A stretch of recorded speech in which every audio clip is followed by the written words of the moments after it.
and you saved tremendously in that You're direction. saying hold for 5 years, saying go now. No, I'm not saying go now. I'm saying the direction. So, you remember in this works We're program, saying we're not worried about the we're not worried revenues about in that, the but next also 5 keep in years. mind how we design the program.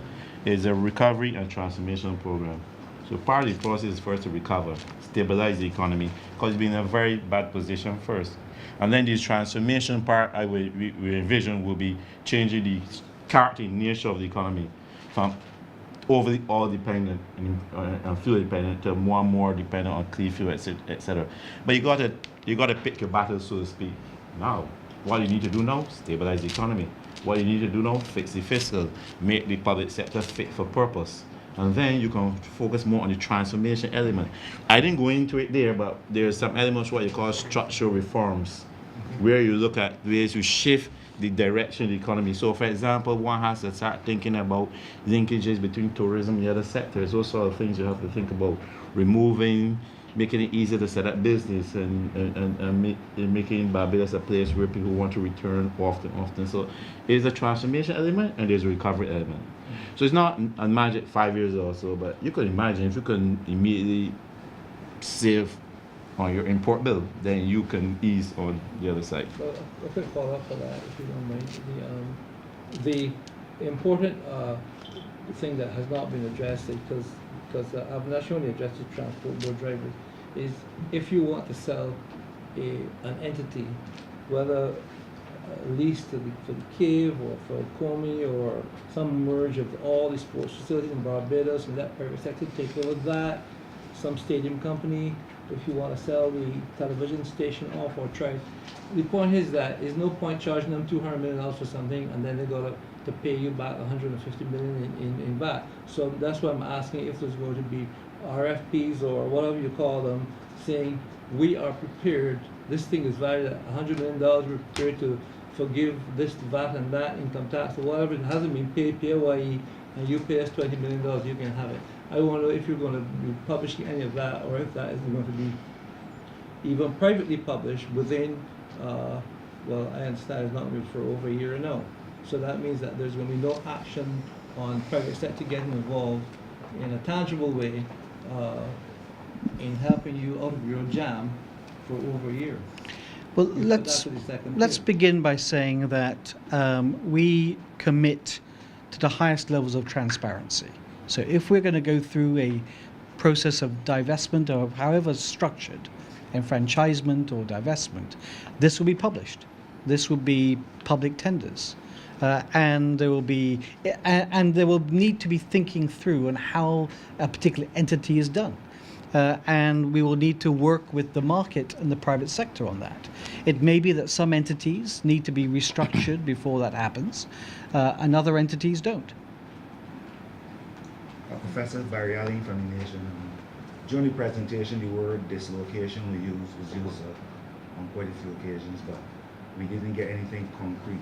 Are you in a position to elaborate on what, or even approximate what level of dislocation this program will actually bring when it comes to debate? You can either give it for the first 6 months, as you said, or you can even stretch it into the 18th month, which will be the next club. I think that as Kevin said, we're not targeting numbers of people. We're targeting savings. If we can achieve savings without there being an impact on employment, we will do that. We are approaching restructuring in 3 different ways. One is cost recovery. And we believe there are significant savings to be had through cost recovery in which people will not be dislocated. The second one is enfranchisement. So someone is still doing the same job, but they're doing it working for themselves rather than working for government. So again, the employment aspect of that will be limited. But thirdly, there will be efficiency gains, which may well, we're not going to hide and pretend that if you are making the kind of change we're going to make, where debt to GDP falls from 170% or thereabouts to 60%, this is a tough strategy. There's no pretending it's not. And that's why we have in place one of the most elaborate mitigation strategies you would have ever come across. A $30 million training budget, a massive digitization project. But we are not targeting numbers. There's no sort of desire to achieve X numbers. It's about making the government fiscally fit and trying to do the least impact to achieve that. Kevin, would you want to add anything, or Clyde, or? I think it's not. He's looking for a number of people. But if Well, I don't think you guys have a concrete number. You can tell me, but if you look at there this should be screen, some level of if you look at what at the approximation. presentation, you see all those that we identified for the first 6 months, which we need to get going in terms of efficiency, cost recovery, etc. That Professor Avinash indicated, the maximum employment in those you see 670 at the bottom, but you can see that these will exist, most of these in some form or the other. So one will say 670 is certainly nowhere the number that will be effective, much less than that. And even where they're taken off government and they're privatized, that provide employment opportunity for those that were in that sector. So as Avi pointed out, it's difficult to target a number, and I think the way to look at it is we need to get it in shape, the public sector, the SOEs. And what we target is efficiency. There will be some displaced, and then we put together a framework to accommodate that. But the number, if you had to take the opposite end of the spectrum, the maximum you'll see there is 670. But again, common sense, they exist in some form. You see, for example, Comey going back to the BCA, it's going to exist. The caves operations are sell off.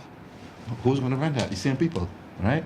So the way to look at it, and I want to pick up just one point you said, Patrick, was to solve the problem. It is our problem. It's all Barbados' problem. It's not. I want us to think it's not our problem. Certainly not. It is my problem. It's Avi's problem. It's governor problem. It's professor problem. It's all our problem we try to solve. And where we're trying to go is get this public sector fit for purpose. I want us to keep that in mind and keep it in context that the structure we have built over the years, we have moved a lot off of central government, and we have built out more to the peripherals, into the public enterprises. It's an unusual structure you find. It doesn't exist in many countries. And if you look at our wage bill in central government really haven't moved. In fact, it has shrunk over a period. But if you add in the wage bill from the SOEs, it's really ballooned. So we have a unique structure, but that didn't occur in 1 year or 2 years. It took time, right? And so it's going to take time to make it back fit and make it in a way that will be effective and efficient to deliver what we are delivering.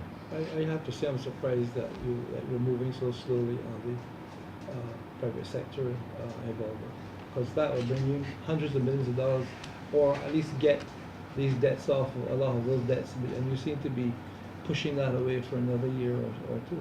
But for the very reason that you yourself mentioned, that you cannot do that overnight. It needs to be thought through. Every entity, you need to work out, do you sell that with the debt, without the debt? How do you But it doesn't mean that we're waiting a year to start. You're starting now, but that's a heavy fellas. Those fellas, there's some that if you take, for example, UDC and NC, they may be quicker to merge than if you deal with a transport board or water authorities. It's a huge structure. It's not that we're going to wait a year. You start now, and you start to plan, and you go in and assess the processes, and you do. But the gains from that, you probably won't see now. In fact, that's the point. Later. It's not wait. It's not waiting. It is working now, but Everything is on the not table now. banking gains today, because we know to do it properly, Takes time. exactly as you said, it takes time. So we are expecting gains to take place in 12 months' time, but we're working on it now. So you're not waiting. Follow-up question is, if and when this program is endorsed by the fund, can you give us a time frame or even any details regarding what kind of funding you would want to access from them going forward? So that question points directly at me. Kevin, So, Kevin, I think you should do that question. There's some parts I can address. There's some parts. The fund team have arrived in Barbados to continue the discussion, negotiation with the government in terms of endorsing the program. And you've heard the Prime Minister say so before, that the aim is to go to the board, the IMF board, sometime in September. There are many factors that go into the amount of access a country have. And before that discussion is reached a conclusion, it's no way we will know. but it has got to do with the need of the country on the external side. So as we mentioned before, as Avinash pointed out, the need to rebuild your reserves to a comfortable level, but also fitting into that. Also fitting into that would be your projections on how you expect the fiscal to go. So on the fiscal, because we're going to need an immediate need and we're trying to target, that will come factor into it. So there's a lot of elements going into that, right? The strength, how we are making a really strong effort. The government is on the economic program that will have an impact on it, but the amount of access depends on those factors. But let me refocus your question a bit. That's not the critical part. Truthfully, the critical part of the fund support comes in the endorsement, because when you get the endorsement of the IMF on your program, it plays an enormous catalytic role. They're financing waiting. And many countries sometimes ask for a fund program without fund financing because they don't want the fund financing. They want the endorsement that your program, your macro and fiscal framework is coherent and hangs together. So we know we have IDB and CDB and other development partners waiting to come in, because it's like you are going to do something, you need someone to say, look, I got your back, this is a good thing you're doing, it's a good program, and I'm going to help you hold your feet to the fire in terms of the programs you set. That's, in many countries, and in the case of Barbados, is also much more critical. The catalytic role, let me focus on that, not how much you're going to get, because an extra dollar here or there really is in the short term. And that will help us then to rebuild our economy. Investors are coming, help us to get the growth that we need going, and help us to regain our access to markets. Because you don't want to be dependent on that funding. You want to be dependent to go to the market at cheap rates and build your economy. So that's the focus. The long and short of it is that we will negotiate what we call the quota, and that will come a little later. But the other thing is this, that when you rebuild your reserves, it means that you instill confidence, international confidence, and eventually, after some years, you can go back to the international market. Over the last decade, interest rates in the world have been at their lowest historically, and Barbados was borrowing at 10 and 12%. Now, when we should have been exploiting low interest rates, or economic circumstances denied us the opportunity to borrow money. So the whole thing here is the restoration of your reserves, the restoration of your fiscal position and your debt, and ultimately to have growth. That's why it is going to be so crucial for the private sector to come in to inspire the growth that we need in order to bring us to a point of stability. Now, what Patrick was talking about in terms of the private sector getting involved at this stage is more to do with our capacity now to go and see what CBC is really like, what the transport board is really like, and the things that we can ultimately do. But we know what we want to do, but it cannot happen in 6 months. But we are in the process of doing that, but the benefits will be derived. But definitely, Patrick, we need to have the private sector involved in this, because ultimately the only way out is growth. And Professor, my final question to you is that in the interim, there are some Barbadians, Clico investors, some other persons awaiting tax refunds.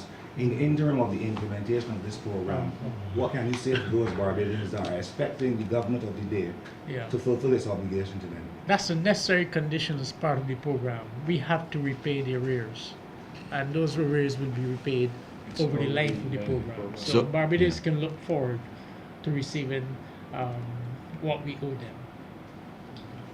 Kevin, do you want to add? I was just to endorse, not only are we going to be, well, not only this program built in terms of, I told you it was stock arrears of 1.9 billion, which include tax refunds, arrears to suppliers, etc.